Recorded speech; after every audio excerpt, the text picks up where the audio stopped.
আসসালামু আলাইকুম। আপনারা কেমন আছেন? নিশ্চয়ই ভালো আছেন।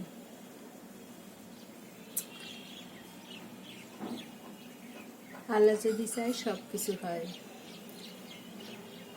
এই যে পানির দামে ডাব কেনা বলতে পারেন, একদম গ্রাম থেকে পেরে নিয়ে আসছে, সেখান থেকে কেনা হলো। একটা ডাবের দাম পড়েছে 83 টাকা। তো ডাবে প্রচুর পানি হয়, প্রায় আধা লিটার বলবো না,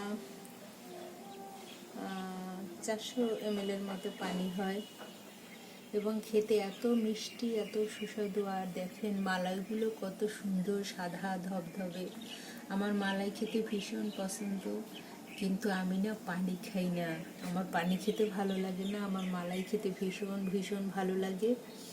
আর এত চমৎকার মালাইটা খেতে হয়। আমি এখন উঠিয়ে আপনাদের দেখাচ্ছি। দেখুন মালাইয়ের প্লেটটা কত সুন্দর হয়েছে।